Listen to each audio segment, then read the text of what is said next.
Namaskaram, good evening, and once again a very warm welcome to all of you.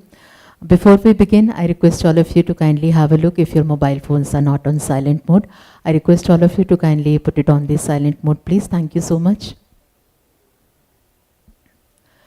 Ladies and gentlemen, Namaskaram once again. I welcome you all to CAII Annual Forum and Awards 2024.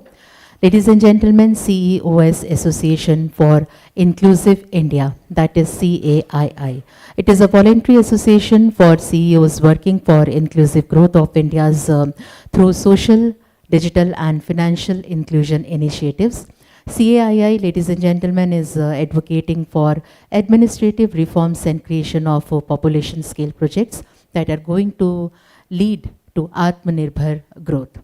Today, we would also be saluting professionals from industry who have contributed to India's growth story by conferring them with the CEO's Choice Award 2024. But to begin with, I request Mr. Samir Kochar, Chairman, SKOCH Group, to kindly deliver SKOCH India Involved report.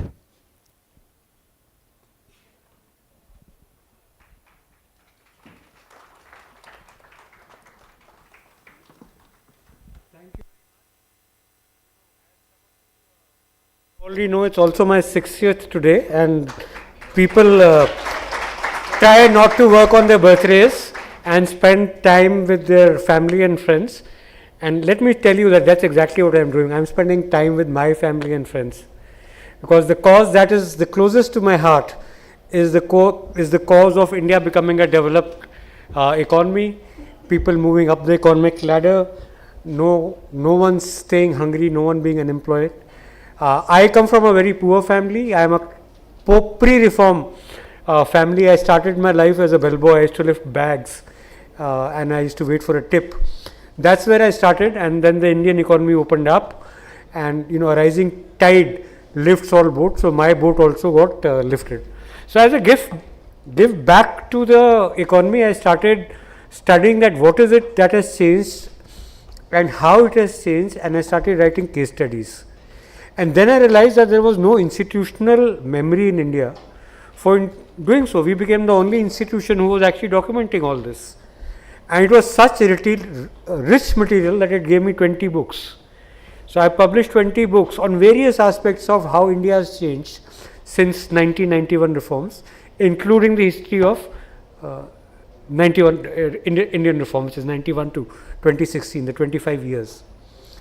So one thing that I remember is that while we were doing all this, the genesis of this was that I used to work for a company called PCL. The year was 1994, and by 1997 I had made them India's largest PC company, and I had a difference of opinion with the owners, and I got sacked on the phone because of a PC scheme. We'd come up with a very cheap PC scheme, and the idea was to deliver those PCs, but I think the owners had the ideas of not to deliver those PCs. So I scrapped. I said, listen, my name is there and I don't want to be a party to this. So I was told on the phone that if this is the way you feel, please don't come from tomorrow. And that was the best thing that ever happened to me. I mean, I really look back and say, मेरे को 2 साल पहले निकाल दिया था तो शायद I have been slightly richer than what I am today. But when I was sacked, I used to live in Paharganj. Rohan was barely a year old. Manisha was working and supporting me, and we used to move around in 3-wheelers. And from there we kind of started SKOCH, and that was the time when we were talking about a 200 million middle class, which was going to drink a bottle of Pepsi each in a day, and they're going to buy a television in 5 years, and they're going to buy a PC in 10 years. And every company is likely to have a 5 to 7% market share, but it is going to happen 3 years. And सब सपने बेचते थे, वो आज भी सब कुछ कम हो गया, but those days it was, so your future in India is very bright, but it is going to happen only 3 years or 5 years later. But soon that time passed, and we realized that this country called India was buying so little, and why was this middle class having so little purchasing power? So we started traveling across the country. To places like Majuli in Assam, we would go to Uttarkashi, we would trek up and look at small interventions that were working and small interventions that were possibly not working. And it was for the first time कि कोई पढ़ा लिखा आदमी बगैर agenda के गांव में जा रहा है और गांव वालों से बात कर रहा है पेड़ के नीचे बैठ के कि आपकी ज़िंदगी में क्या चल रहा है. So we started documenting these visits as case studies. We would have close to, I don't have a number, but I mean just to throw a figure, we may be having a close to 8,000 case studies by now on what is working, what is not working, from Panchayati Raj to microfinance to financial literacy. And we have instances like, we went to Majuli in Assam. It's the biggest river and island inside Brahmaputra, and 6 months in a year it's underwater. So people live in stilts. And we went there, and those days the current Chief Minister of Assam, Mr. Hemanta Biswa Sarma, was a member of the Legislative Assembly. He was a minister in Gogoi government, and Majuli was a part of Tarun Gogoi's constituency. So he invited us there to take a look at a very important intervention, which is a computer literacy program for tribal girls. They have Mishi tribals in Majuli. And when we met these girls and we asked them that, so what's going on, what do you want to grow up and be? So this Mishi tribal girl told me that she wanted to be an air hostess. It was a complete shock to me that she even knew what an air hostess was. So then I asked her that if you want to be an air hostess, you have to speak in English, but your school does not have an English teacher. So how will you know that? And she said that, we have these CD-ROMs used to be there, this NIIT used to make. And I am learning English on this, and she spoke in English, broken English, whatever, but she managed to have a paragraph long conversation with me in English. So we came back and we reported to Mr. Gogoi. We said, see, this is such a wonderful program, and an IT lab is such an expensive resource. But the problem is that this island of Majuli gets electricity only 2 hours in a day. So while you are making a change, they can't really use it that much. So he immediately ordered that a genset be bought for every school where this literacy program was that. And there are innumerable number of examples I can give where we went, we observed, and we told to the powers that be that this is what you could do better, and things changed.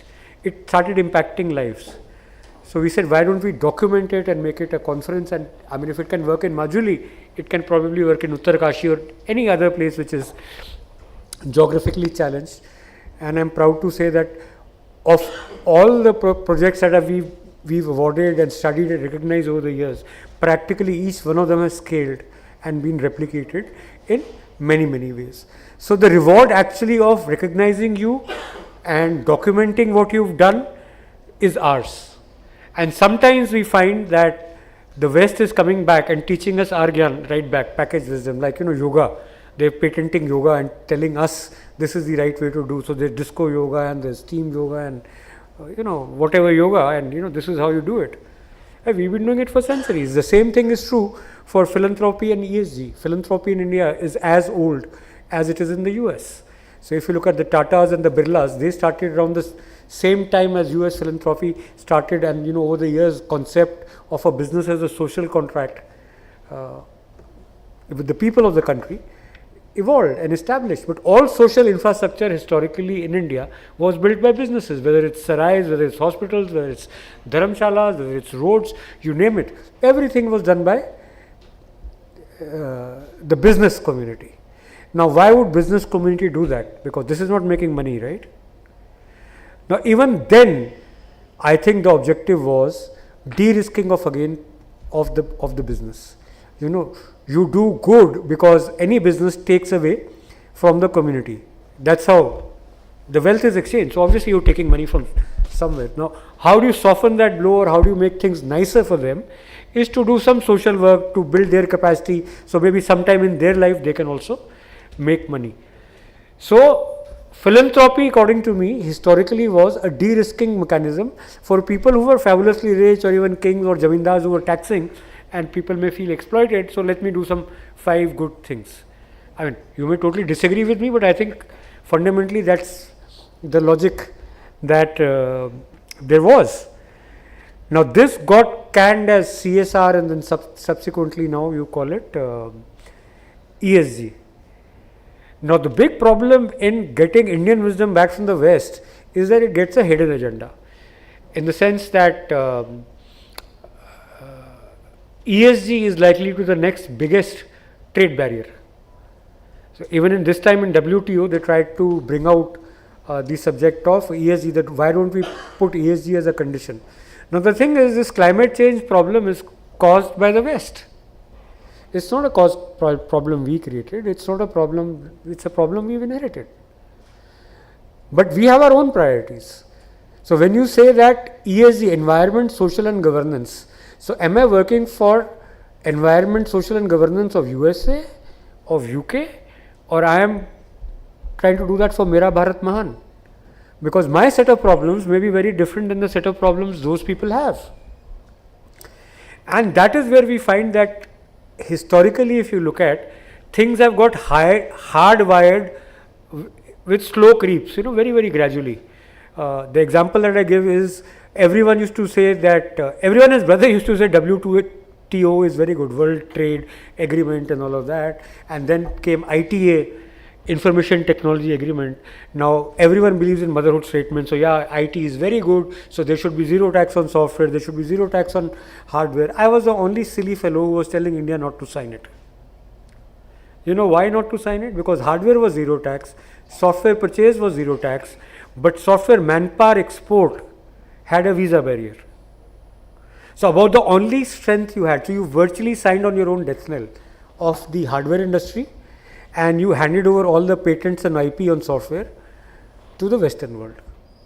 And lo and behold, 10 years later, China, which was a big opponent of WTO, signed WTO, and we all know where the manufacturing story went, and therefore India became a services led economy and missed the bus on manufacturing. So we must look back in the past and see, is our competitive advantage being eroded in any which way? And what we are trying to do is, we are saying corporates in India have to be equal partners in this grand vision of India 2047, which the Prime Minister says India has to be a developed country. Now very often we talk about inequity of growth. I think what is very important is not just growth, but also the quality of growth. What India really needs is spatially dispersed, job generative, equitable and sustainable growth. This has been the motive of my life, all my life. I have tried to bring examples from the field through these case studies and policy interventions, and giving it back to the government in terms of what is it that we could do better, and everything that I have done is for this single cause of equitable growth. Now this cannot be done without corporate India aligning. India cannot be built by government alone. We are not a socialist country, and largely corporates have contributed, but somewhere down the line, I think when the liberalization happened, one of the things that happened with it is that we all became very Q1, Q2 oriented. So did the rest of the world, and so now Riot Act is being read, and so you're saying that we have to be net zero, we have to do ESG, this is a compliance issue, and all of that. But within those compliances, where would Indian compliances feature is the question, and that's the kind of work that we're trying to do. So we said, let's look at what is it that corporate India which is doing, which is ESG beyond coffee table. When I say ESG beyond coffee table, it means all of you are filing your returns with SEBI. What does it say? It is just tick box. I have the following committees, yes, and then you are an expert in that. So you just have to tick mark a box that I have done this. What about the outcome? Who's measuring that? How effectively have you done that? So you would find that hardly anyone in India would have the courage to do that, and people would not have a trustworthy organization enough to whom they can actually open their heart and know that this data will not be misused. So we fortunately have been in that space for 30 years with various state governments and central governments, and they have competed for awards knowing fully well that this will never be misused. So we started the first corporate wide study of India involvement. We said that let's look beyond ESG. We added two more elements. One was corporate excellence. Corporate excellence is, if you're not making money, then the country is doing nothing. So there's nothing wrong with making money. So how much money are you making, and how well are you making, and how distributive that money is for the economy is equally well important to measure. And the other dimension was digitalization. West takes it for granted, but every time we go digital, we are actually helping the environment, we are helping the economy, we are helping everybody grow. So adding these two, we came up with an index which has got about 141 indicators on corporate excellence, environmental excellence, social excellence, governance excellence, and digital transformation. Now the challenge is, if you measure everything, then you measure nothing. But that's what actually ESG does. They try to measure everything. So we are saying, boss, 141 हैं, इसमें से आप 2 कर रहे होगे, 3 कर रहे होगे. So let's just focus on those 3, na. And so what is your top of the mind, and you give us the data, we will come and study and see if you have been able to make a difference. So we invited top 1000 corporates in India to share this information with us, and after having received, we shortlisted them, we deep dived, and we have gone through almost like a 6-month long evaluation process on each one of them. And this evaluation process has, so you get the nomination, you validate it, then there's an expert jury. So you have professors on climate change and experts from corporate sector, or people who actually do ESG, people from social sector, actual domain experts looking and evaluating what you're doing. If you look at any other award in India, the jury is, so CEO of Phalana Group, I mean the top 3 companies you pick up, and there's the CEO is the jury. Boss, does he have the time to be the jury? Now let's not kid ourselves, right? He'll barely give you 3 minutes. So he say, yeah, I trust you, whatever you decided is fine. And what you decided, so I was joking in the morning, that if you belong to the C-suite of the top 1000 companies in India, chances are you already have got at least 3 awards by now. And chances are all 3 are the same. But only 3% have got the SKOCH award. Why is it? Because we spent 6 months deciding it. And the second thing is, if you given people give you an award just for coming to a conference. Oh, you've come here? No, very good. Here's the award. So when you look back, is there any documentation? What is your contribution? What have you done for your country? What have you done for your company? Is there something solid as a document which can be publicly scrutinized and says, this is what you did? So that's the only process where SKOCH is. The second part is highly competitive. So it's not that HUL is getting award in a vacuum or Jio is getting award in a vacuum. Just look at who all they are competing with. So there are many awards where they say, okay, Jio's got 15 awards, Jio's got 16 awards. And what did anybody else get? If you're the only guy in the race, obviously you will win. So it's a level playing field. It's a very comprehensive So that is why you find that when we say that you've got a SKOCH award, it has got a huge value, and because of the process that I just described. So these are the revolutions. 40% of India interventions are digital, 24% are environmental. What is very telling for governance, which is corporate governance, is only 2%. Social excellence is 14% and corporate excellence is 19%. This is between the 4 pillars, the 5 pillars that I talked about. And in this ranking, which is digital transformation, corporate excellence, environment, social and governance, the number 1 company in India is Reliance. And surprisingly, happy surprise, the number 2 company is Hindustan Unilever. Number 3 is Adani, and then is Bank of India, then Lupin. So if you go through this list, we have identified top 20 ranks. I think close to 50 companies share these top 20 ranks, and each one of their stories is documented. So 11 Ambuja Cement, 12 Bank of Maharashtra, so on and so forth. This list will be available on our website, but I am just going through a quick scroll.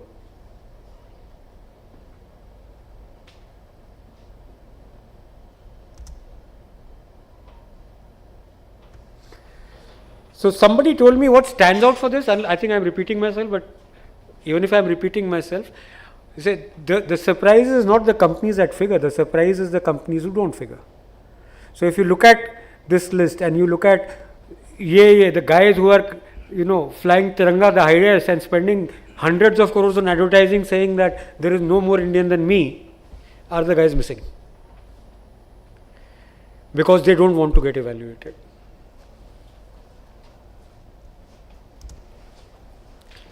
These were the participating industries. Financial services was the largest, followed by IT. Now, all the regular industries that you would think would be doing a lot about India involvement in ESG, you find actually they are the lowest. But they're still there, but nowhere close to what financial services and IT and FMCG is doing and banking is doing. Now, this is real data, it's not available, this is actual data. These were the participating industries. If I total up the employees of all the industries, people that participated, they have over 1 million employees. Coming to the ESG part of it, the biggest focus is environment, which is 59%, social is 35%, governance is 5.36%.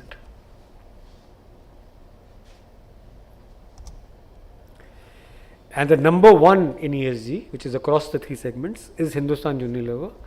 This was a company which opened, and I'm repeating for the nth time, opened 20 factories to us for us to ask any question and see whatever we wanted to see on what is it that they were doing. It takes a lot of conviction, it takes a lot of courage to do something like that. Number 2 was Adani and then Britannia. So this is the ESG focus. Again, very surprisingly, number 1 is food FMCG. Mineral, metals and mining, which you would hope should have been much bigger, is 1.75. This is the state-wise spread of ESG interventions. So what is the top environmental problems that corporate India is trying to address?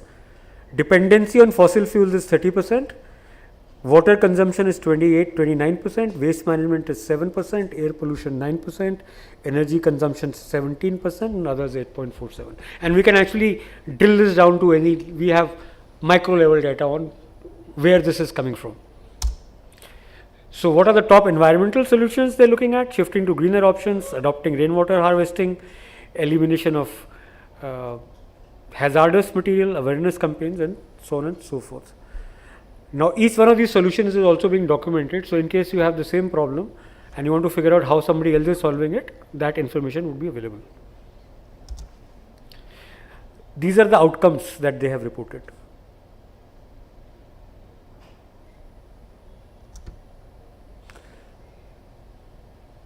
So in environment, number 1 company, so we're going category by category. Number 1 is Unilever, number 2 is Adani, number 3 is Indian Oil.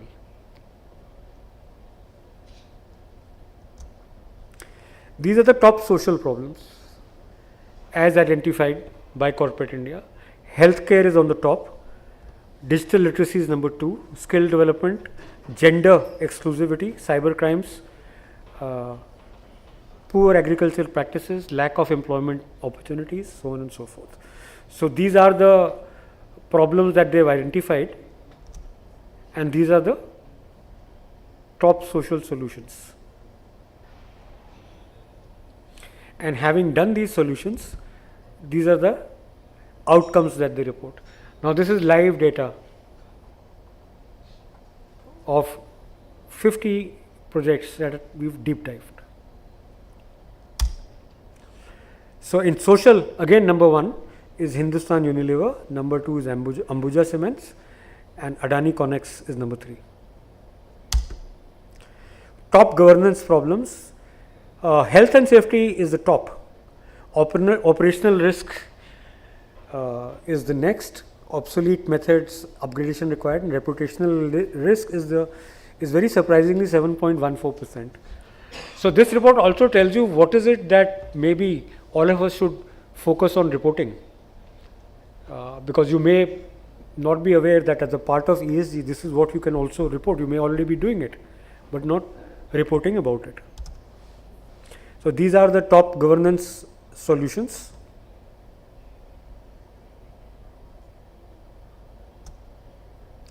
And these are the top governance outcomes. Now in this corporate governance, you will find that it's mostly reduction in accidents and enhanced safety and convenience. There is hardly any diversity, there's hardly any public policy, there's hardly any succession planning, skill development, so on and so forth. And I refuse to believe that corporate India is not there doing that. It's just that possibly they don't have the bandwidth to document all of that and report all of that. Now, why is it that this documentation is important? It is not only important for you, it is not only important for compliance, it is very important when India sits on the negotiation table of world trade bodies. When they say your net zero has to be this and your climate target is that, and suddenly find, oops, we forgot to report 80% of what we did. So one of the things that we are trying to do is trying to tell that please count every little bit of what we do, and we are trying to build that capacity. So in governance ranking, again very surprisingly, all three companies that are topping are public sector: Union Bank of India, Indraprastha Gas and Gujarat Gas Limited. Maybe because the pressure on them is higher. It also tells that the top corporates in India are at the least not talking about their good governance practices. Either they're not doing it or not talking about it. I suspect not talking about is true. These are digital transformation interventions. Again, breakup is available. Number one is Jio Platforms Limited. Now, one of the biggest import bills that India gets is for IT. And what Jio has been able to do is they have been able to replace world class products with same or better features in product category after product category, and all of that is made in India. Not many people know about it, but if you look at the backbone of it, Digital India, a lot of it has happened because of what Jio is doing.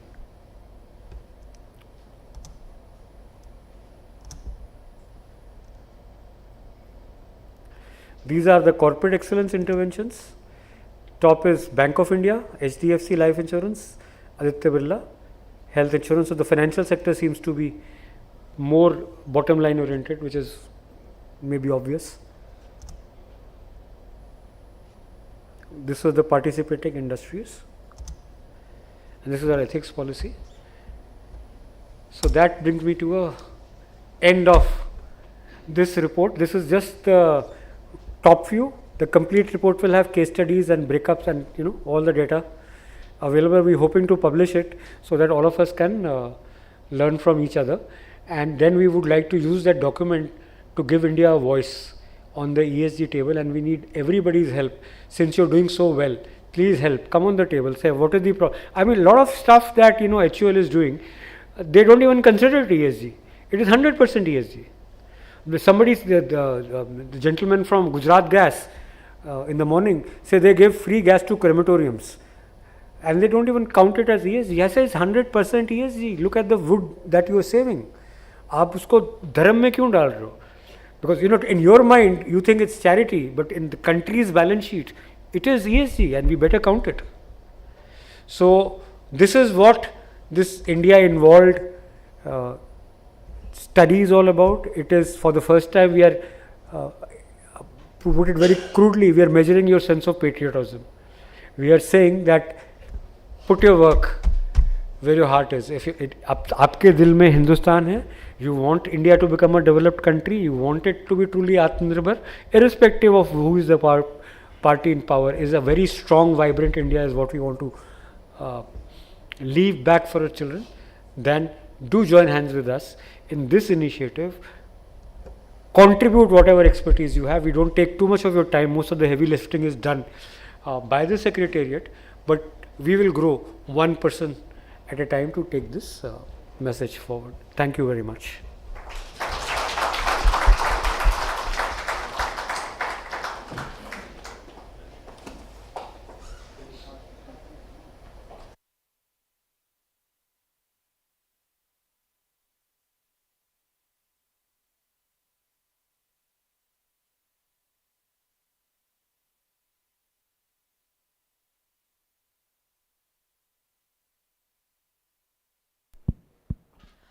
Ladies and gentlemen, just a few more seconds so that we can set the stage for our panel discussion.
Ladies and gentlemen, with this, now we are heading towards panel discussion of this evening.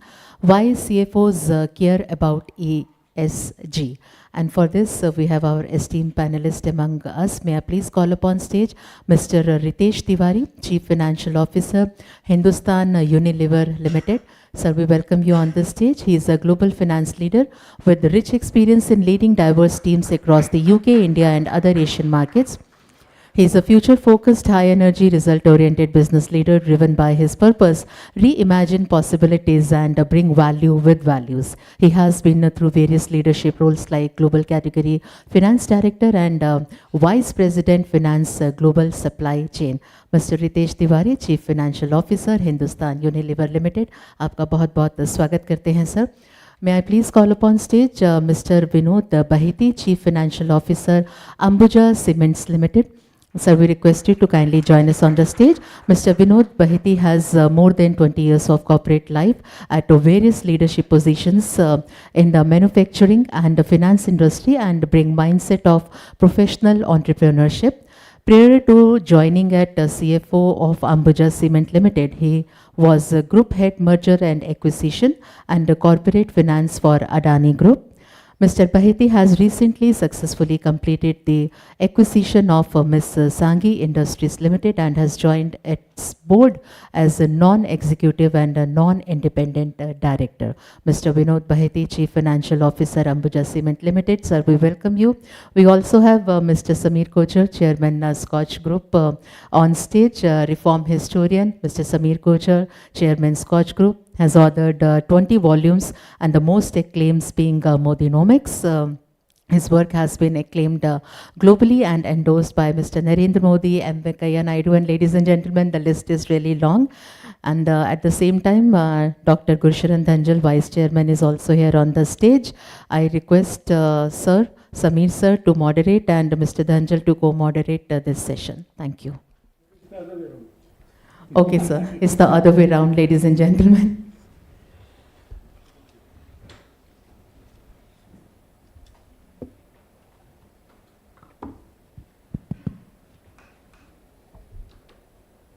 Well, good evening, everyone. We have had an initial introduction into the India Involved assessment and report, which Mr. Kochar just talked about. So it so appears that, the most important element in ensuring ESG is something wherein you have to have a buy-in of the top leadership. So not only at the bottom, but also it has to flow from right on top, because there is an element of governance, there is an element of cost, there is an element of finance involved in it. So this panel, over the next half an hour, we would like to delve on a few issues as to how exactly CFOs look into ESG. What is it that the challenges that they face, what needs to be done, how it can be accelerated, and how is it that at each organization level, they are looking at ESG internally to increase the efficiencies, to reduce cost, and also at the same time increasing the compliances. So with this, would you like to set the tone of the discussion before we get into a discussion? Yeah, I mean, I have always been perplexed that why do CFOs champion ESG? You're supposed to increase your costs. You're buying for latest technology, you're capturing, it is increasing your compliance cost. It is, if you have to digitalize and report everything that you're doing, then the IT bill is going to be huge. So what is the financial justification? Is it a necessary evil just because SEBI told you to ESG, you have no choice but to ESG? So we can start with you. Yeah. No, thank you, Samirji. Thank you, Gursharan. And first of all, on behalf of Adani family, wish you a very happy 60th birthday. Thank you. Right? I think the subject is so important and so relevant that they have been able to pull two CFOs at the fag end of the financial year ending. So let's give a big applause to the SKOCH family. Sir, before I come to the specific point, a larger picture which as a CFO I want to give, and the book which you, for example, I've seen that India 2047 as a developed nation, and Gautam Bhai in many of his interviews has said that if India to turn a $30 trillion economy by 2050, there are few components which are extremely important. And you have well covered in the backdrop I've seen, three important pillars. One was corporate excellence, and digitization, and ESG. So I'm a strong proponent of this fact that ESG is extremely, extremely important in terms of India to be a developed nation and become a multi-trillion dollar economy from 4 trillion as of now. Let us say when it comes to Ambuja cement, and before that also let me just give a good example, and it's a very important opportunity that in backdrop that Adani Group has inaugurated in the Science Museum in London, the Green Energy Gallery. As you all know, guys, that 30 gigawatt of single location renewable energy project is being set up by Adani Group at Khavda in Kutch. The white desert is getting converted into a green initiative. And that will be a great enabler for the various corporates of the country. And it's a tombstone project. The scale and size is huge, which can be seen from the space also. So that is like, for example, and that's how, for example, many of the rankings you have included Adani Group very rightfully, more so when it is a infra-heavy and very difficult segment too.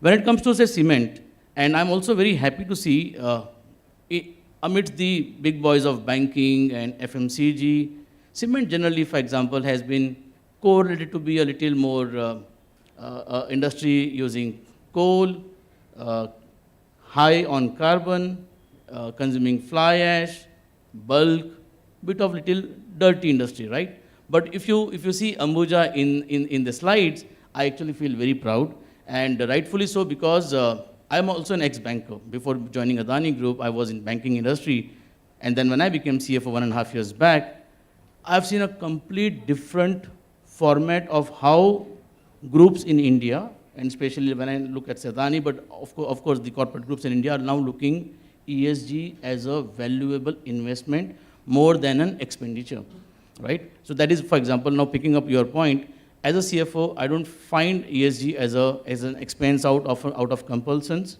but we see a strong value proposition. What are they? For example, if I bring a nuances to, say, cement industry, we have announced 6,000 crores capex for solar and wind power. Now, I consume, as of now, almost my cost of power from grid and from thermal is close to, say, 7 odd rupees per unit.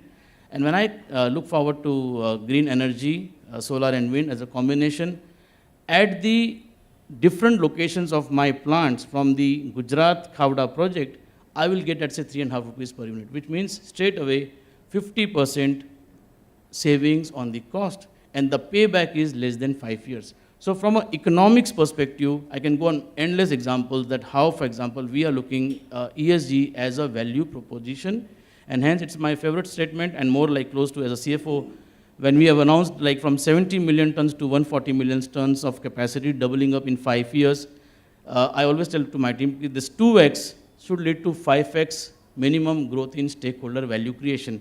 ESG is one of the important component in that. And what's the Unilever view on this? You're doing a lot on ESG. Yeah. No, first of all, fabulous amount of work which is happening at your group, so very glad to hear. And again, congratulations on your 6 years birthday. And thanks everybody for making time and listening to two CFOs. No, it's an area very close to my heart as well. I do believe that every CFO's job today is to ensure we create a winning business case for ESG. And ultimately, a culture of an organization has to reflect culture of the consumers. The need of the organization today has to reflect the needs of the consumers. Indian consumers, they demand and they want more and more products which are safer for the planet, and they are getting more preference. And it is absolutely no-brainer business model as well that we're able to adopt that into our products as well. At HUL, we define our growth as 4G growth. Growth which is competitive, profitable, consistent, and responsible. There are all 4 elements which are important variables of our own growth definition. Now, I have always heard people talking about, can you operate your business model at a sweet spot where you can do a business and you can also do good for the society. I'm a firm believer, you can never operate a business at a sweet spot. It will have to be at the same spot where it makes sense for sustainability, it makes sense for business, it will have to be the same spot. And there are multiple examples. We are in a business of soaps and soups. Water is extremely critical for our business. For washing clothes, you need detergent powder, and hence, along with that, water is needed. For bathing, water is needed. We sell soaps, we sell detergent. For consuming of fruit products and having drinking water, one needs water. So water is so critical to our business. In times to come, if water scarcity comes, our business will get impacted. So back in 2010, we started Hindustan Unilever Water Foundation. Over last decade plus, we have now created more than 3 trillion litre of water potential, working with government, working with expert opinion makers, working with various mission-based organizations. And this 3 trillion litre water is equal to 2 years of water consumption need of the country. Now again, you end up doing these things because they're so integral to your business model. And the point that you made, Vinod, that today green energy, it is a fabulous financial business case, be it solar, be it wind, it's a no-brainer. Good for the country, good for the P&L as well. So hence I'm a firm believer that today every business will have to reinvent their business model, ensure that consumer preference for a safer product, safer for the environment and better for the environment is getting discussed in the organization, and then the P&L creates capacity for us to get it done. And I don't believe that we can get ESG done by corporates doing what they want to do on their own. I genuinely believe this is an area where we all have to come together and form partnerships. Collaborate to compound is my theme in case India has to progress forward, which is why I love the presentation that you did, because it is not about a company getting award, a company getting up there. The amount of research which you have done to put together what practices companies are doing, I'm sure the output which you are generating will end up being a very useful output for everybody to learn from. Ultimately, I do believe we have to learn from each other and come with practices and innovation for us to start solving the problems of the planet in the country. Okay, so one of the secrets that our research revealed is that HUL is actually making money doing ESG. So why don't you share some of that? It nothing makes compelling reasoning for doing something than the fact to a CFO, oh, you can also save some money, you can make some money, and we saw in so many projects in HUL that you've actually done that saving. So any reflection on by just doing the right thing, you're making a saving? We've seen 2 things. For example, brands which have purpose, our brands which end up doing good work. We've seen those brands end up growing ahead and faster than the rest of the brand. So for getting good growth, we know that we have to get our purpose and ESG right. There are multiple financial decisions I mentioned, for example, energy. Moving to green energy is also financially right decision to do. So it is good for the P&L as well. We have our own internal carbon price tag we end up giving for every ton of carbon which gets generated, and that gets included in the capital allocation decision. So by default, ESG funding happens within the P&L, because every time we end up manufacturing something, it also then generates funds for us to ensure that we end up doing something right for the environment as well. So you have to ensure that it gets fully integrated in the business model. So adding to what Samiji asked, you said that 2010 onwards you have had such practices. So is it because you had the global practices also being followed? So this was something which was there as part of the global governance practices at Unilever, which is what you brought to HUL. And looking at that, even for that matter, the national voluntary guidelines happened a year later than 2010, which was 2011. So is that the benefit that you are drawing, and from that experience, which is what brings you to where you are today, and you're looking at the benefit out of that cost? It's both. Water, for example, became the most relevant priority for India, and hence we started to work on that. Tea is we are market leaders for tea. So growing tea sustainably became a priority for us. So it is the business need which ensured that we started focusing on those items. Equally, there are certain large global themes, for example, livelihood. I'm so glad to read recently the focus we have as a government now to move from minimum wages to livelihood, where it's not only minimum wages, but everybody who works gets an amount of income with which somebody can live a dignified life.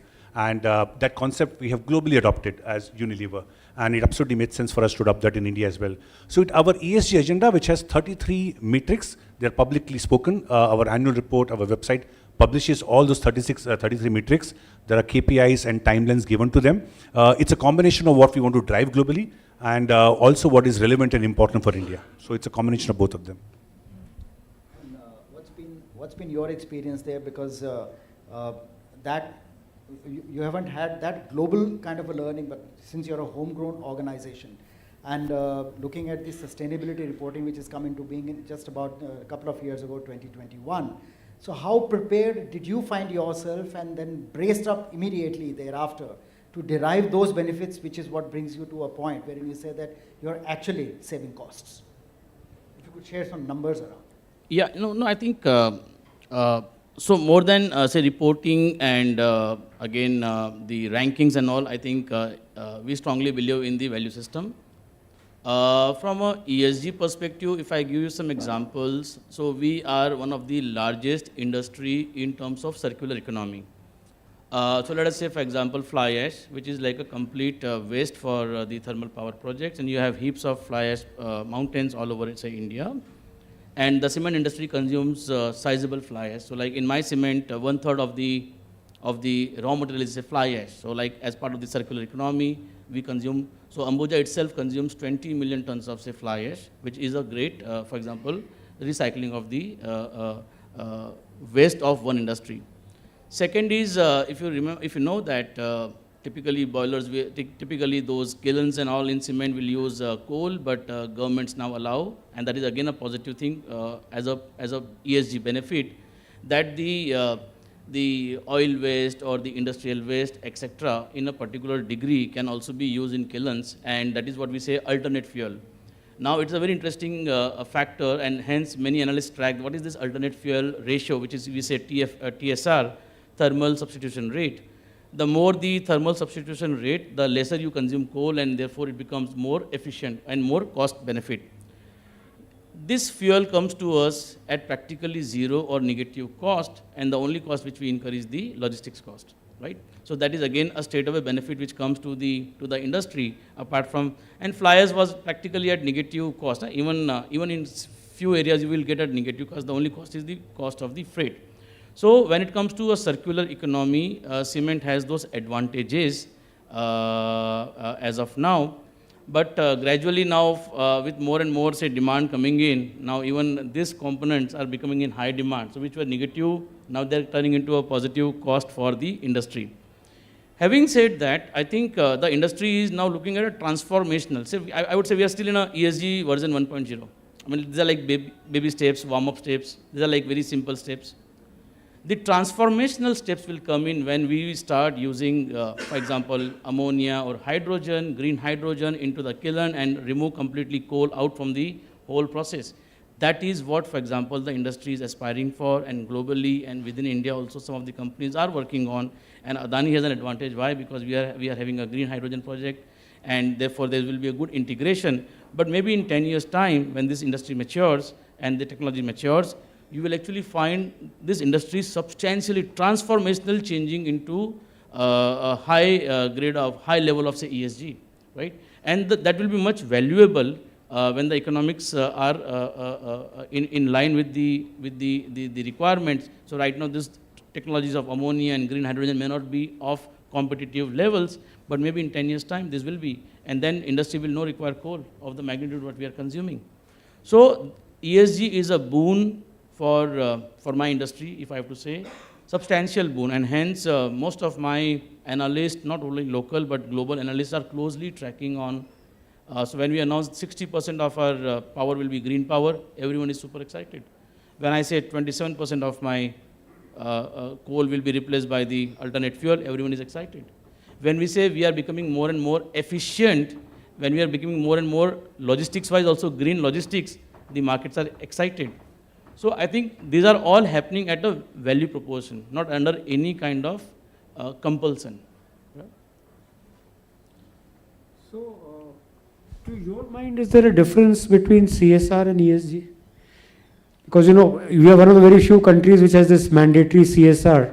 And in fact, even the amount is earmarked. Now, no other country has that. But what we do in the name of CSR, to my mind, is essentially ESG. Yes, sir. So generally, in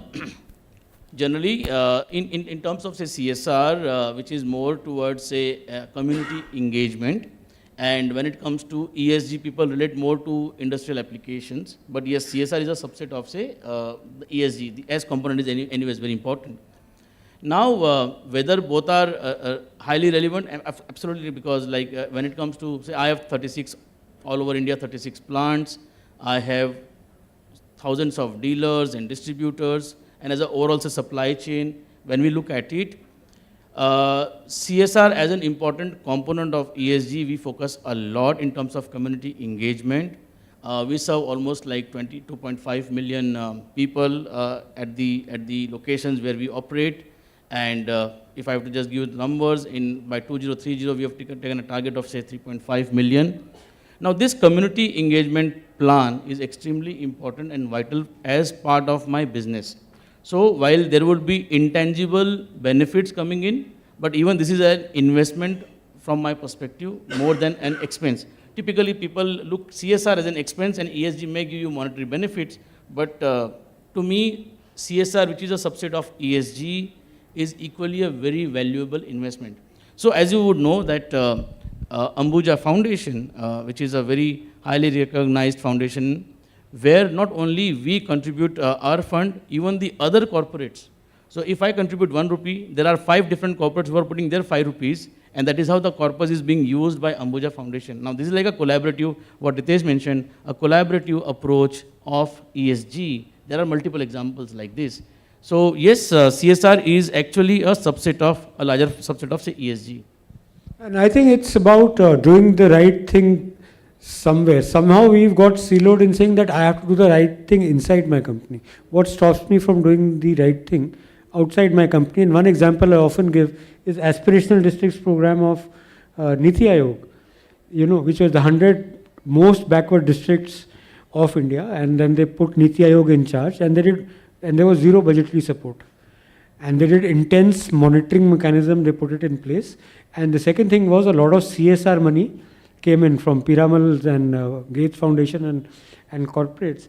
And there is demonstrated decrease, much faster decrease in poverty in these districts compared to the rest of the country.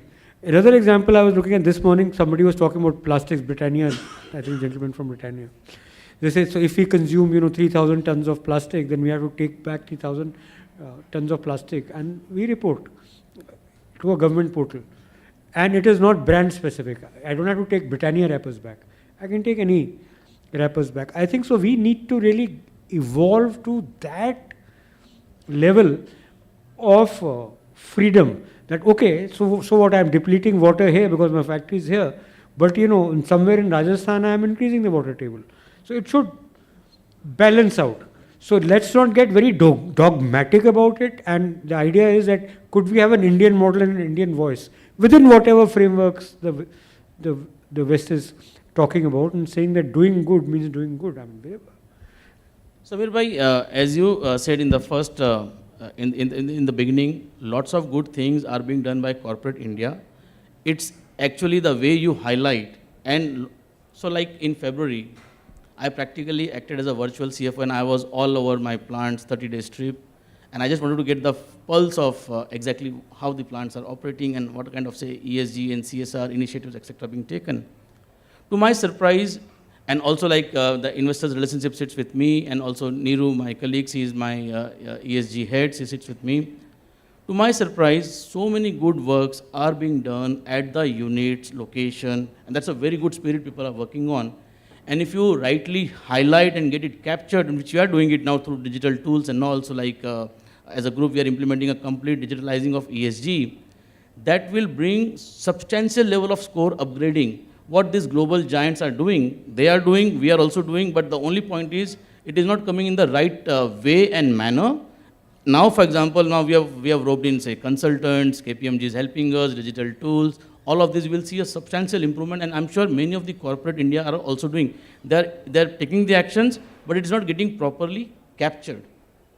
So add to that, it also seems that, as CSR became fashionable to start with, when the moment it was made compulsory, ESG talk, ESG conversations also have become quote unquote fashionable. So from the SDGs, which is 3, 12 and 13, which talk about water, which talk about carbon, which talk about sustainability, it immediately can be converted into ESG part. So if we have been doing that, I mean, cut to maybe 2006-07, we looked at one intervention by Bank of India, wherein they adopted 100 villages, they called it Shatabdi Gram Yojana. And they did only one thing, which was sanitation, which later on 2013 became Swachh Bharat. And it became part of SDGs. So that means to say there have been examples which predate the evolution of all these new talks. Exactly, what you have been doing, what HUL have been doing. So how is it that we come to the brass tacks, move away from something which is fashionable, do something concrete? I think both. When you work on ESG, of course, you reinvent your own business model. Ultimately, when you operate a business model which has a footprint of carbon, plastics, water, you have to ensure first you get your house in order. And as you get your house in order, driving ESG agenda, you also need to get house in order of your partners who are suppliers and customers. And at least that end-to-end ecosystem or value chain, you have a much larger influence. And hence, in my mind, a much larger responsibility. And hence, most of the definition of net zero, etc., we know it's across the value chain. CSR are efforts, in my mind, for nation building, where you're able to do things completely unrelated to your business. And to your point, it is still in the vicinity. So when we have our factories, and we have 30 different factories, different part of the country, we do Prabhat initiative. This is about doing Swachh, this is about skill building, it's about health, sanitation, to villages from where we get our laborers, we get our workforce. But ultimately, even every part of the country would need development. Then you, ultimately, once you're there as a citizen in that part of the country, and not everybody is so fortunate enough to have a toilet, to have a safe drinking water, to have a clean environment to live in, at least to the footprint of manufacturing as you present there, you then are able to do much larger impact of nation building. And once those people are educated, they might not come and work in a factory. It doesn't matter. The fact is that they're getting employed. And hence, in my mind, CSR, I don't know how many countries have it. I have not seen many examples of it. But it's an outstanding initiative that India has taken, where you can put efforts together. I was doing some analysis to where's the money going. And as you start seeing, the top 5 items get 80% money. Almost every corporate has chosen those 4 or 5 items, be it health, be it education, skill building. And this is where many corporates are putting their effort and energy. In India, for example, in Mumbai, where our head office is, not everybody has access to safe toilets.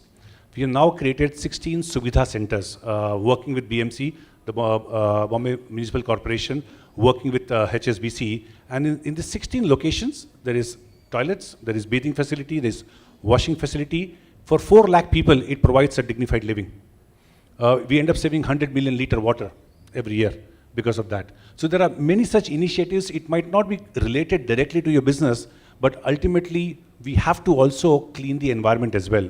And I genuinely believe that CSR is a fabulous way of doing it. Of course, I do believe that there are many corporations are very keen to genuinely make an impact. And of course, there will be some which do want to tick the box as well. But I do see that effort is getting done incredibly good. And people are coming to us to make partnerships to make things happen. After having done 16 of them, working with HSBC now, JSW Foundation has come, let's say, we also want to contribute and get more such toilet bills in India. So I think we have to keep doing that CSR as an entire resource to use for nation building, and ESG get your own operations end to end, including your value chain sorted. It's a good, different framework, and in my view, it'll end up doing good for the planet as well. Yeah, so our objective at SKOCH essentially is that we want CSR to be India's contribution to the ESG dialogue.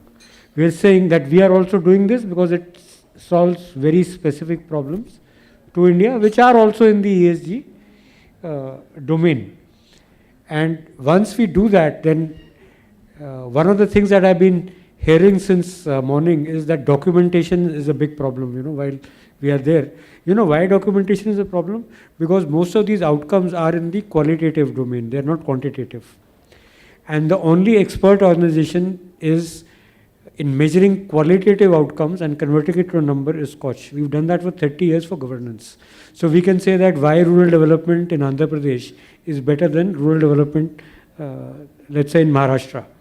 Because what we'll do is we'll put a number to it.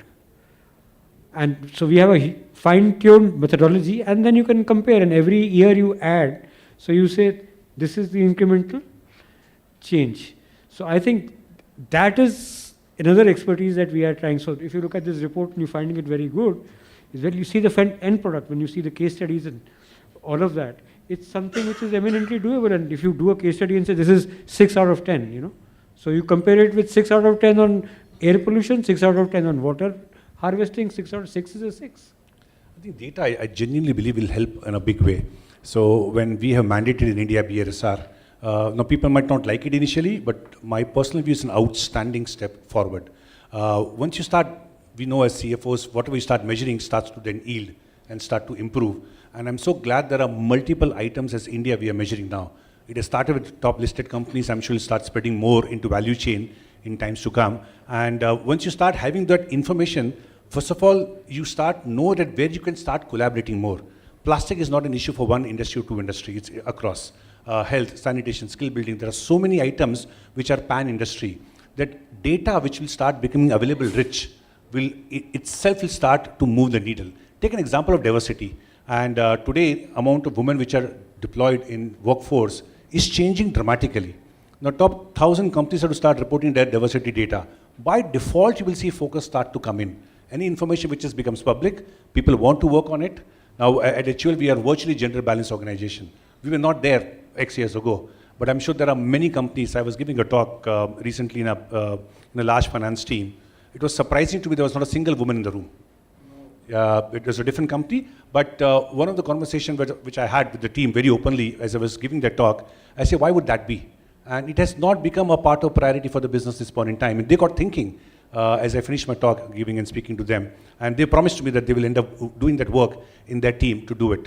And so I do believe that getting this BRSR reports, CSR getting reported, publicly information available, data is getting mined, industries comparing themselves as leadership, research report like yours, just starts to put mirror in the face of the companies. That, in my view, is one more way of improving. Now, these are also getting standardized. They will get more meaning. Some amount of assurance will end up happening. I don't think so one can end up doing greenwashing in times to come. So it's a step, in my view, in the right direction. Wonderful. No, so just to pick up what Guru Saranji was highlighting about whether it is a fashionable term, and just to bring some lighter movements, if you see earlier, like maybe before 2000, IT was a buzzword. So practically every IPO had a word IT, infotech, right? I mean, like we have seen those kind of situations. Then when I joined banking industry somewhere like say 2005, infra was a buzzword. So practically every company would add the word infra. I would not be surprised a job hunter would say human infra. I'm like practically every term was infra because that was a buzzword. Then was this solar and green in between. Then comes say ESG, and nowadays what is the buzzword? It is AI. Practically every Shark Tank, the contenders, they actually say it's AI enabled, right? Now, luckily corporate India has matured, and the promoters, and typically what we say the lalas, they are so savvy. I don't think there's any scope of any hobby and fashionable outcome businesses here. They are very, very savvy, and so for them, ESG is also a valuable investment, and they will extract the best value out of it. So ESG is a serious, serious business. I just thought to bring that punch also that, yeah. Thank you very much. On that note, I think we are happy to wind up. Any questions anyone has? Sorry, I forgot that bit. Anyone wants to? So in conclusion, actually what the panel says that, ESG actually adds to the shareholder value. Substantially. Absolutely. No doubts about it. If India has to attract capital, Indian companies need to be ESG compliant and be top there.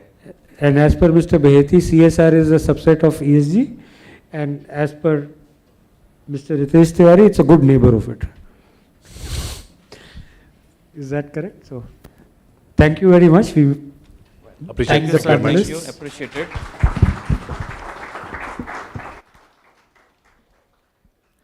Thank you so much, gentlemen on stage. We can have a photograph, sir, all together. थोड़ा पीछे कर दीजिए इसको.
दिव्य सज्जनों, इसी के साथ हम इंडिया इन्वॉल्व स्कॉच अवार्ड्स के आखिरी सेगमेंट की ओर अग्रसर हो रहे हैं। ये अवार्ड्स दिव्य सज्जनों ESG, डिजिटल ट्रांसफॉर्मेशन और कॉरपोरेट एक्सीलेंस की श्रेणी में प्रदान किए जाएंगे। मैं मंच पर पुनः आमंत्रित करती हूँ Sameer Kochhar, chairman Skoch. Sir, we request you to kindly be on the stage and do the honours.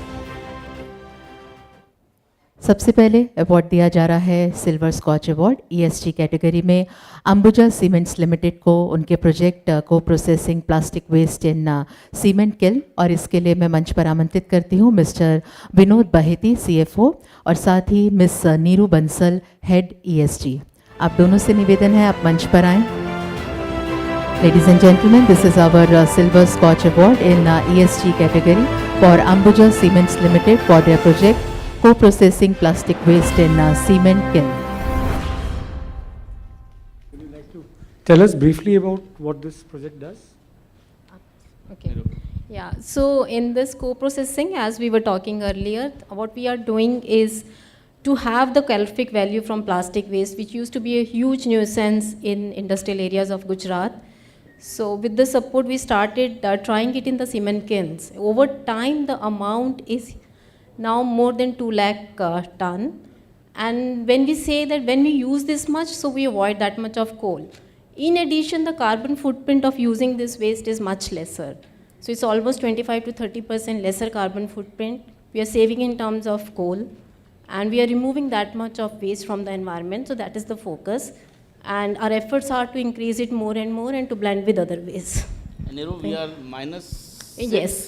We are -6, we call it 6x negative. So whatever plastic we add to the society, morning we were talking of equalizing it.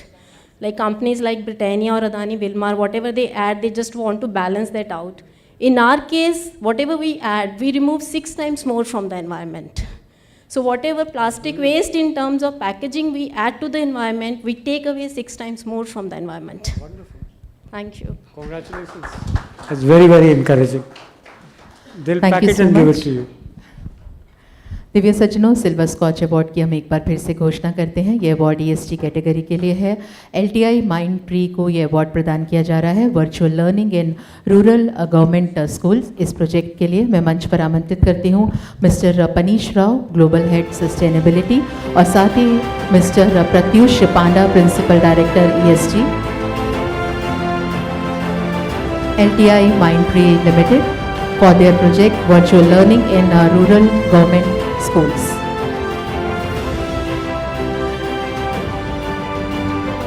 Panish, would you like to tell us briefly about the project? Sure. Thank you for the honor. Digitally, we educate close to 300,000 students around the country. Digitally, we have trained close to 1,500 teachers in about 200 schools. And when I say digitally trained teachers, they are taught to teach digitally to their students from wherever we are.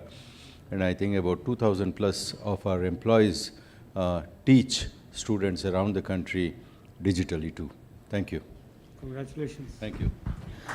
और इसी के साथ अब हम oil and natural gas corporation limited, that is ONGC, उनको उनके project 5 megawatts AC solar photovoltaic grid connected power plant at ONGC Hazira के लिए सिल्वर अवार्ड से सम्मानित करते हैं। ये silver scotch award ESG category के लिए प्रदान किया जा रहा है। Mister Pratap Chaudhary, chief general manager production, उनसे निवेदन करेंगे कि वो मंच पर आएँ और इस अवार्ड को आप हमसे लें।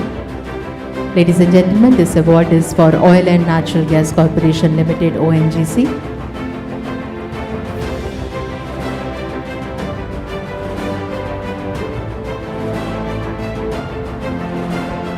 Tell us very briefly about the project. Yeah. Yeah, good evening to all. The project was a 5 megawatt solar photovoltaic plant in Hazira. Basically, there is scope 1, scope 2 and scope 3, you all know, of net zero. We are purchasing electricity from the board, local state board, Gujarat state board, and that was adding to our scope 2 emission. We wanted to negate that scope 2 emission, and there was a lot of unused lands. So the plan was switch over to renewables, use the unused land, and negate the scope 2 emission. That's all. Thank you. Congratulations. इसी के साथ हम rake limited को उनके project renewable energy financing के लिए silver scotch award से सम्मानित करते हैं। ईएसटी कैटेगरी में ये अवार्ड दिया जा रहा है। मैं मंच पर आमंत्रित करती हूँ mister TSC Bush, ED Renewables को। I request sir to kindly be on the stage and receive the award.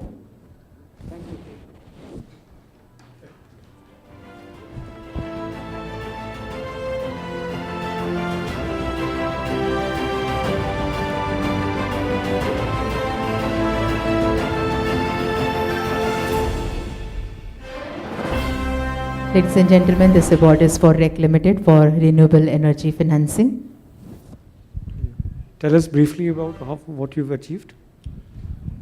Good evening, ladies and gentlemen. Thanks, Scotch, our family, for conferring this award on REC Limited. Maharatna Company under Ministry of Power, 4,97,000 crores is the loan assets. Presently, the renewable energy component is around 7%. We have the plans to scale up to 3 lakh crores by 2030.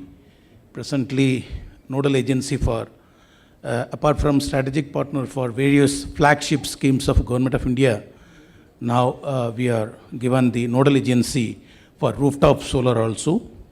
Various initiatives under ESG. Now with our plan to scale up 10 lakh crore by 2030 from presently 4,97,000. The renewable energy concepts, paperless office functioning, green initiatives in terms of transport, green building with 1 megawatt solar self-consumption global headquarters, and all our regional offices we are converting into green. All the claims, paperless claim processing, everything digitized. Thank you so much for doing this honors. Thank you. Thank you.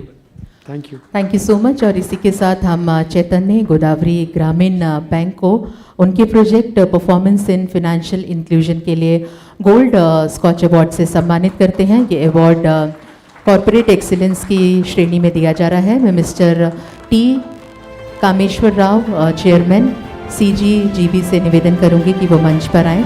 Ladies and gentleman, चैतन्य गोदावरी ग्रामीण bank receiving this award for performance in financial inclusion. Ladies and gentlemen, this is our gold Scotch award for CEA.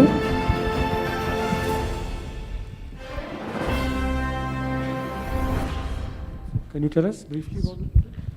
Chaitanya Godavari Gramina Bank is a regional rural bank sponsored by Union Bank of India. We are operating in 8 districts in Andhra Pradesh. We are serving more than 25 lakh rural customers. And our branches, they are located in 80% of the rural area. And we are offering tech-enabled products to the customers. And now DFS, Government of India, is aiming to offer 21 customer-centric and bank-centric services to the rural population. And we are very happy to inform all of you that our Chaitanya Godavari Gramina Bank, sponsored by Union Bank of India, it's one among the top 4 RRBs in the country which is offering 21 digital-centric, customer-centric services to the rural population.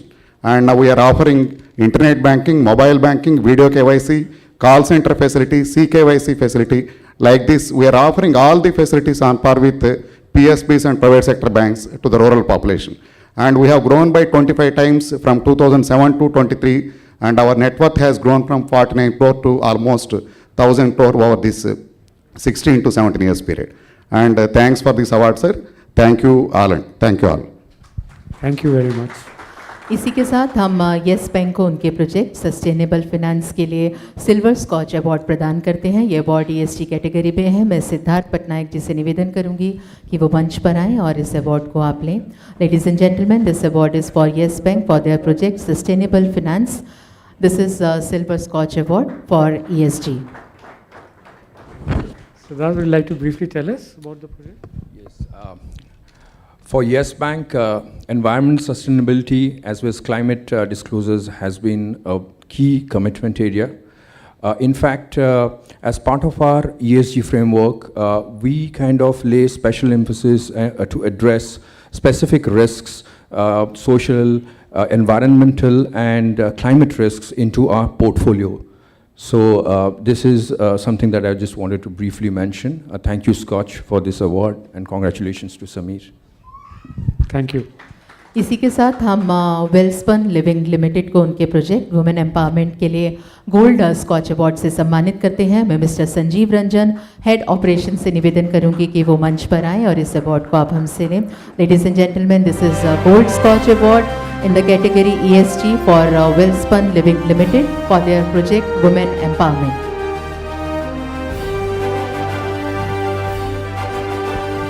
So would you, Sanjeev, tell us about this project? This program, under this program, we support women athletes across India, and right now 17 athletes are with us, and they are from the para category and normal also. I'm very glad to inform you that Manasi Joshi, Nikhat Jareen, these type of athletes we search, and we search from last bottom up, and we bring them to the dais. So we don't go for first, second, third athlete. We search from the local rural areas and we bring to the national. Wonderful. Thank you so much. Thank you. और इसी के साथ हम Ambuja cements limited को उनके project ensuring water security through sustainable water management के लिए gold scotch award से सम्मानित करते हैं। टू रिसीव द अवार्ड मैं please once again call upon stage mister Vinod Bahety, CFO. I request Vinod ji to kindly be on the stage and receive this award. This award is under ESG category. Ladies and gentlemen, this is our Gold Scotch Award for Ambuja Cements Limited for ensuring water security through sustainable water management.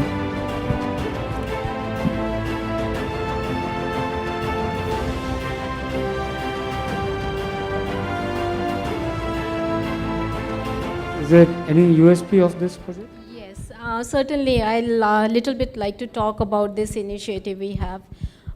Many of you might not know that cement manufacturing is a dry process. So we don't use actually any water in the manufacturing because even the cooling is air cooling. But what we are doing, because we do realize, there are communities around our plants where there is water scarcity. So years ago, we started investing into water conservation measures, almost 20 years now.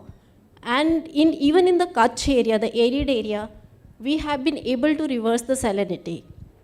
The communities there even have now surplus water, which is almost equal to 2 years' need. So even if the drought comes, they can meet their needs for 2 years. That is the kind of plus we have. And we call ourselves 8x water positive now. And whatever we consume for our people, our townships, etc., we add 8 times more water to the environment.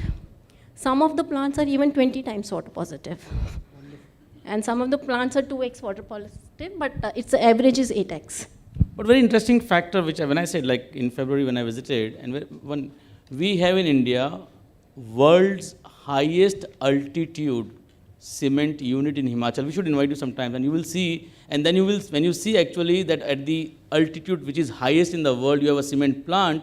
The kind of effort, the kind of clean cement projects what our team members they do, seeing is believing. So we cannot express it, and actually cheers to all of the hard work and efforts done by all the people at the plant and all, Niru. Yes. So right. So we are 8x positive in water, 6x negative in plastic, and many more statistics you will see on our presentations and all. But Samir bhai, I think that is the effort Adani Group and Ambuja is actually putting in. So Ambuja Himachal plant, the Dalaghat plant is the highest in the world. So that altitude and maintaining that kind of cleanliness. Divya सज्जनों, corporate excellence की हमारी श्रेणी में हम अब gold award की घोषणा करते हैं। गोल्ड स्कॉच अवार्ड हम प्रदान कर रहे हैं सोमान फाइनेंशियल सर्विसेज प्राइवेट लिमिटेड को उनके प्रोजेक्ट रूरल फाइनेंशियल इंक्लूजन के लिए। मैं मंच पर आमंत्रित करती हूँ mister Kiran Kumar, director and CEO. I request mister Kiran Kumar Director and CEO, to kindly be on the stage and receive the award.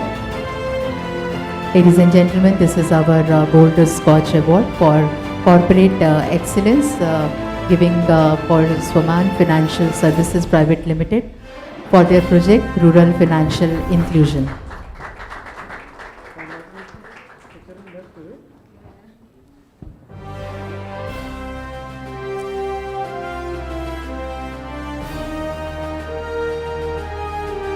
You want to tell us about the project? First of all, I'd like to thank SKOCH team for this wonderful recognition. We are truly humbled to receive this.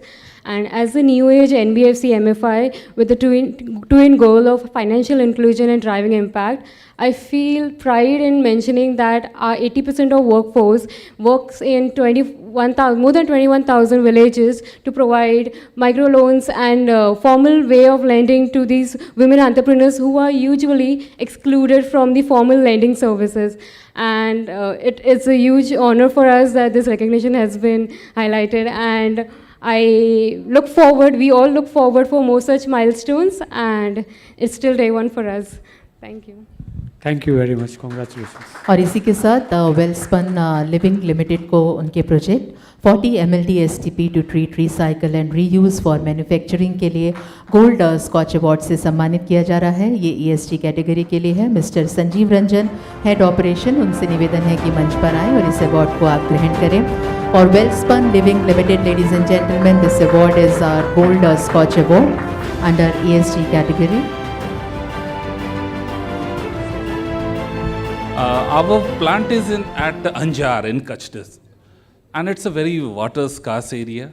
So what we did, that we identified there are two cities, Anjar and Gandhidham, and they don't have STP. Our industry, textile and pipe, it's water heavy industry, we require lots of water. So we established in 2016 40 MLD STP. And we are taking water from the local body and we are recycling and utilizing it. So in this way, we are providing villagers of access to more water from Narmada Canal, and we are using our own water coming from STP. So this is the project. Thank you very much. Ladies and gentleman, digital transformation की श्रेणी में हम gold scotch award की घोषणा करते हैं। Bank of India को हम ये अवार्ड उनके project universal digital platform omni neo mobile के लिए प्रदान कर रहे हैं। मैं mister Rajesh Kumar Ram, GM DNB, and mister DS Shekhawat, GM GBD को मंच पर आमंत्रित करती हूँ, उनका स्वागत करती हूँ। Ladies and gentlemen, this award is for Bank of India for Universal Digital Platform Omni Neo Mobile. Would you like to tell us about the project? First of all, thank you, SKOCH jury members, for recognizing the Bank of India initiative as worthy for this award. So thank you so much, Samir ji and team.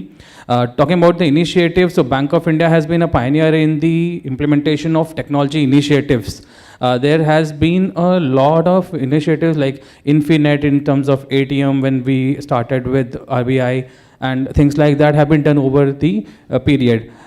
What Bank of India has done now is we have built an omni-channel digital platform where we are implementing a lot of retail initiatives and corporate use cases we are delivering for the customers, which also include the initiative from government and from the industry. So for example, on our platform, the customers are able to buy, say, mutual funds and the government initiatives of sovereign gold bond, retail bond, Sukanya Samriddhi. See, we have made the onboarding journeys online. Now what this means is, and in the morning session, people were talking about Jam Trinity, making use of mobile that has reached the hands of everybody in the country. We are actually empowering people to take their own call, read about the products, and then apply. So the onboarding journey and contribution, everything is there.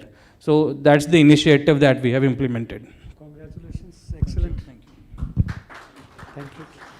Divya सज्जनों, corporate क्षेत्र के हमारे बहुत से माननीय पेशेवर हैं जो रैंकों से ऊपर उठते हैं, अपना करियर बनाते हुए बिजनेस टाइकून या राजनीतिक नेता बने बिना ईमानदारी से जीवन जीते हुए भारत का निर्माण करते हैं। See, so far since morning you've seen a lot of awards. What has happened since the morning? These were the competitive awards. These were the awards that were recognizing a corporate contribution to India. Now's the time to recognize the people contribution. These are the people who make this India involved happen.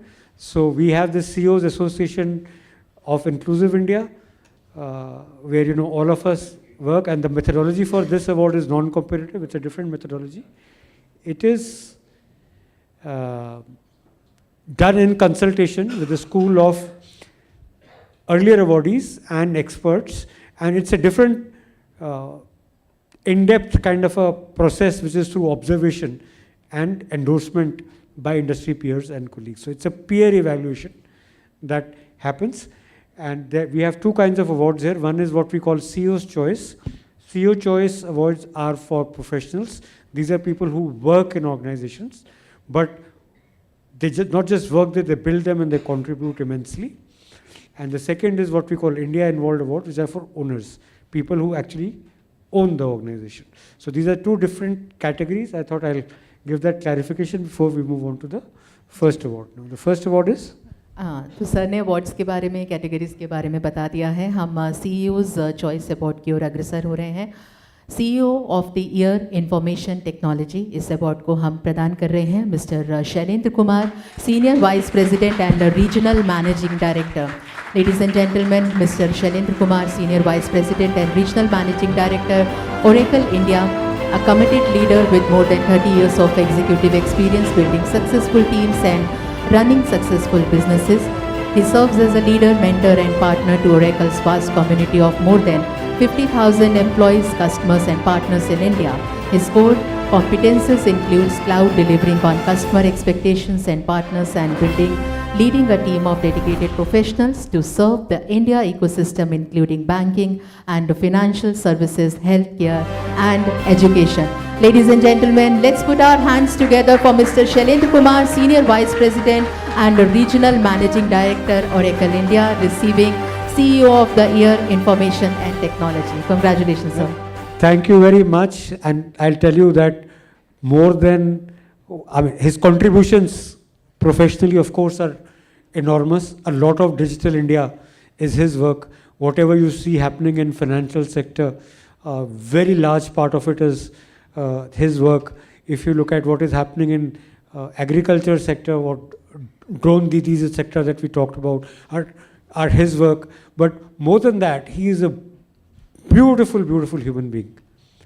And he's still so grounded. मतलब जिसको कहते हैं ना, फर्श से लेके अर्श तक, ज़मीन से लेके आसमान तक, he's always been grounded.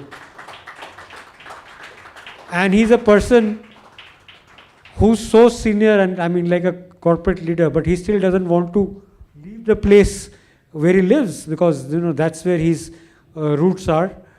And we have the honor of having his lovely wife, the woman behind him, who's a teacher and still working. Why don't you come join us? Come.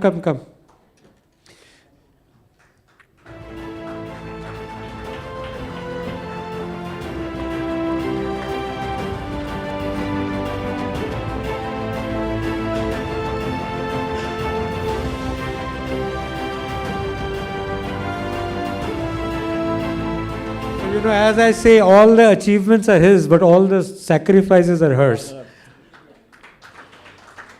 So before I ask him to speak, I would like you to speak about Shelly, and has he been a good husband besides being a good CEO? Very tough. Yeah, really.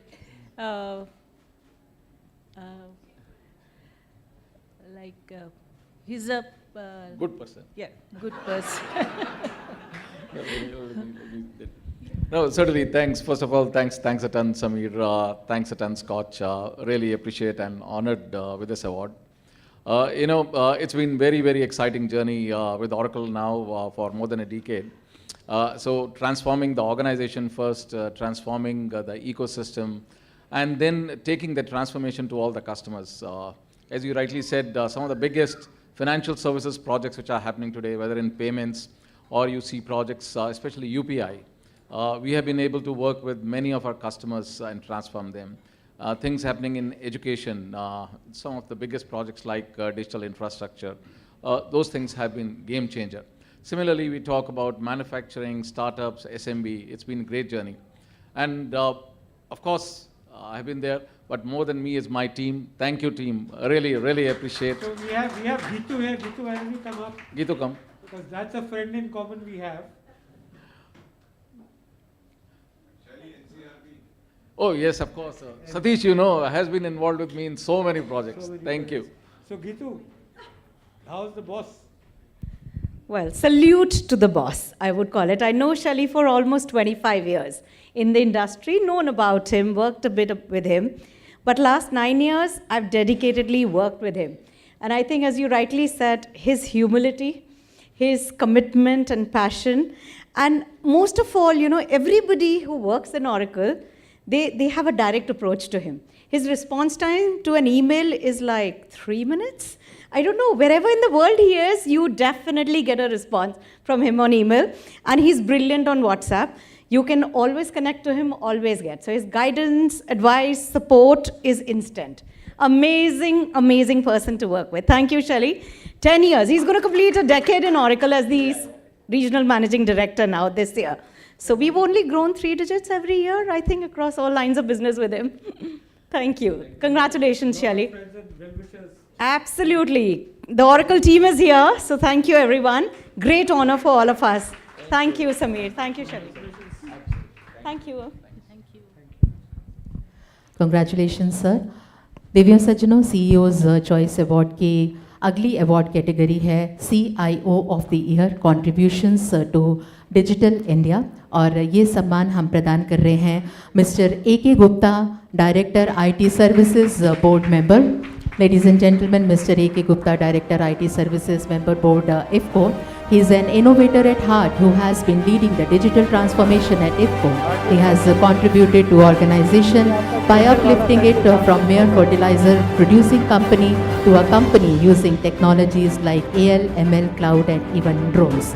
He is also recruiting 50,000 drone TDs at the grassroots level, thus leading to entrepreneurship and employment generation. This has led to increasing the profitability of the organization manifolds, thus optimizing the business processes. Congratulations, Mr. AK Gupta, Director IT Services Member Board IFCO, for CIO of the Year contributions to Digital India. First, many happy return of the day. Happy birthday. Congratulations to you. And thanks, Coach, for giving me such a prestigious award. Role of CIO is nowadays quite challenging in sense the management or the stakeholders or the customer, the requirements are very agile. And time given is very short to deliver and meet the expectation. So by adopting, keep on adopting the latest technology, tools, and most important is having the help, continuous support from our partners if you want to be successful in your business. So the role of CIO, I feel, is to provide all the business requirement along with the bottom lines, fulfill the requirement of all the stakeholders and particularly our customers. That is our aim and we try to do it. I am in the IT industry for the last 40 years. In IFCO, I joined in '84 and started along with a small team, the IT department of IFCO. So 40 years all the way in the same organization and keep on providing best of the best services. Thank you. Congratulations. Congratulations, sir. CEO's Choice Award में award category है CIO of the year agri industry, और ये सम्मान हम अब प्रदान कर रहे हैं मिस्टर बालाजी आदि Vishnu, CIO heritage foods limited को. मिस्टर बालाजी आदि Vishnu, chief innovation officer heritage foods limited, has over 20 years of work experience with 12 plus years of working in digital transformation space that includes digital ID, that is Aadhaar, fintech and e-governance. He has spent more than a decade in financial sector ranging from microfinance, credit cards, micro-insurance, micro-pensions and digital payments based on the platform of Unique ID Aadhaar. At Heritage Foods, he is serving more than 1.5 million customers in a day, and it is increasing. He is a firm believer of investing in IT to improve operational efficiency, thus reducing overall cost. I congratulate Mr. Balaji Adi Vishnu, Chief Innovation Officer, Heritage Foods Limited, for receiving CIO of the Year Agri Industry. Thank you, sir. First and foremost, many happy returns of the day for the self-motivated torchbearer of the India-involved movement. Many happy returns of the day, sir. Thank you. And on this occasion, sir, thank you very much, and I really feel humbled to be recognized as the CEO of the year, representing the agri sector. I think, to be frank, sir, in this very room, there are many other CIOs who are better qualified than me. But then, if you have chosen me as the one representing the agri sector, that is only because of the organization that I work for, the kind of work that we do, the vision that we believe in and preach in and practice every day. When we started Heritage Vet Plus in Heritage Foods Limited, we never thought of ESG, we never thought of these awards. We were just focused on our vision and the purpose of the organization, which is empowering the dairy farmer. We just thought of that single-minded objective, and we chose digital platform for reaching it, because we believe that that is the most efficient way to scale up. That's as simple as that. Thank you so much, sir. Congratulations. Thank you, sir. Thank you so much. Divya सज्जनों, इसी के साथ CEO choice award की हमारी category है CIO of the year digital transformation, और इस सम्मान से हम सम्मानित कर रहे हैं मिस्टर श्रीजी गोपीनाथन, सीआईओ लुपिन को। उनसे निवेदन करेंगे मंच पर आएँ। Ladies and gentleman, mister Shreeji Gopinathan, chief information officer Lupin limited, leads the end-to-end IT and digital portfolio of the company. Shriji brings to Lupin over 20 years of significant domain expertise and global experience. Prior to joining Lupin, he was with Reckitt Benckiser. With his substantial experience and ability to work closely with the businesses, he has expanded and inaugurated the corporate initiative in digitization, process automation. Sir, congratulations. Shriji again is a wonderful person, and he's also an environmentalist. He sails. He's also an actor, and most important thing, his wife bakes the most incredible cakes in all of India. And statutory warning: when you are expressing gratitude, you must remember your wife. Thank you. First of all, happy birthday once again. Congratulations. Fantastic ride so far, and I wish you many more to come. This is an absolute honor for me. To be honest, I never expected to get this. As Balaji was saying, when we started the journey in Lupin, it was all about fixing the gaps as far as the foundation is concerned, and at the same time, create the value-added layer on top of that as well. So it has been an incredible journey over the last 5 years. Narendra, who was here, who is actually one of my strong right hands, who was driving that program, unfortunately had to leave because of a personal situation. So that it was also including building that team. We did not have the data digital team. The capability did not exist in the organization, so we had to build it grounds up, and of course partner with a lot of organizations. We talked about cloud in the morning, public cloud, private cloud. We also talked about other technologies which enabled the ESG components, but more importantly, improving the efficiency of the organization across the board, from sales to manufacturing and beyond. So it was absolutely a fantastic journey, thanks for mentioning my wife. She wanted to be here, but unfortunately there was a wedding in the family, so she had to be there. So she's missing this event, and a cake is on you. Yeah. The cake is on me, but perhaps she's going to send me one later. I'll send it to you for sure. Thank you. Congratulations. Congratulations, sir. इसी के साथ हम India involve awards की category की ओर अग्रसर हो रहे हैं।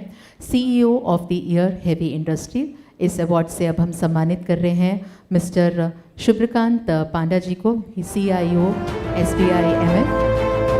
Ladies and gentlemen, Mr. Subrikant Panda is the Managing Director of Indian Metals and Ferroalloys Limited. Under his leadership, IMFA has become the employer of 6,500 personal and country's leading producer of value-added ferrochrome with own chrome ore mines and captive power generation. He has been providing guidance and leadership for years by being at the helm of industry bodies. His efforts are steered in the direction of harnessing the opportunity and capabilities of industry to become part of a global value chain. Sir, we congratulate you, CEO of the Year Heavy Industries, ladies and gentlemen, Mr. Subrikant Panda. So as I mentioned, this is an award that celebrates owners or people who kind of inherited a business.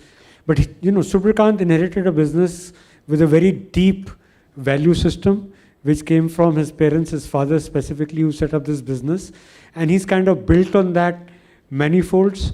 Now, mining industry is not a very, not an industry that's known for good that they do. He's one of the rare people in mining who's done fantastic work, not just for the company, but communities and people around his business.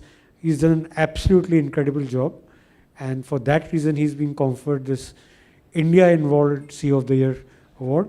Subrikant would like to say something. Thank you, Samirji. First of all, deeply appreciate this award. And I think you actually explained it very well, that we are the leading producer of value-added ferrochrome in the country. But much of what was being talked about earlier in terms of ESG, in terms of governance, in terms of CSR, is something that is ingrained in our DNA by virtue of the fact that much before any of this became a buzzword, my parents, the founders of the company, always believed in living in harmony with the communities around us. So we operate in remote locations, and every facility which is available to our employees is also opened up to the surrounding community, be it education, healthcare, any other, community facilities. Because I think it is important for us to understand that running a business is not just about making money, it is about adding value to society, to take communities that are part of your ecosystem along and ensuring that you do some good because they are a key stakeholder after all. Thank you. Also, it's the first time that two brothers have been conferred the Scotch Award. So his elder brother, he's elder, right? Bejan Panda, who's now a member of parliament, he's been conferred Parliamentarian of the Year award a couple of years back, and now Subrikant is taking for the business side of things. Thanks so very much. Church and state both taken care of. Congratulations, sir, once again. Ladies and gentlemen, #1 performer India Involved ranking, environmental, social and governance goes to Hindustan Unilever Limited. And to receive this award, may I please call upon stage Mr. Ritesh Tiwari, CFO, Hindustan Unilever Limited, to kindly be on the stage and receive this award. Ladies and gentlemen, #1 performer India Involved ranking, environmental, social and governance goes to Hindustan Unilever Limited.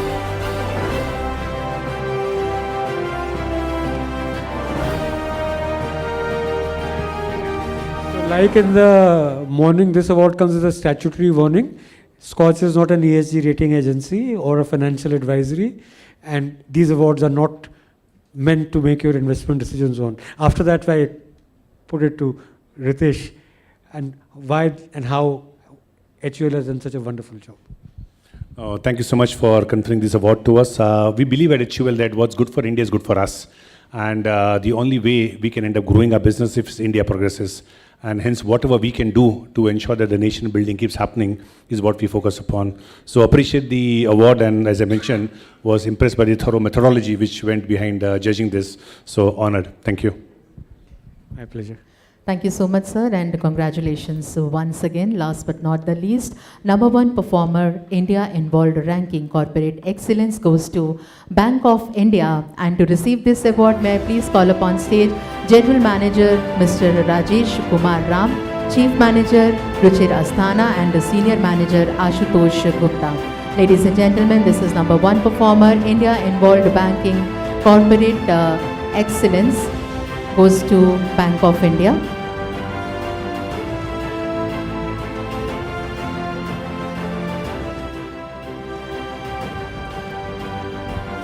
Congratulations. Someone would like to say?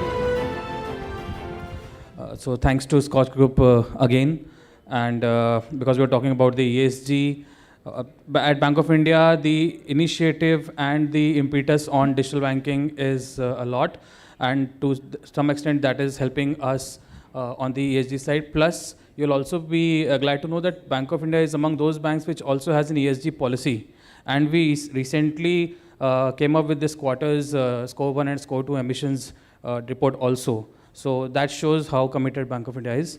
Glad to receive the award for bank. Thank you very much. Thank you so much, and once again, congratulations to all the awardees.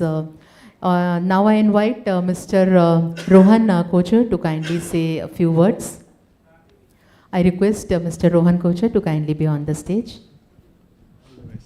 Thank you.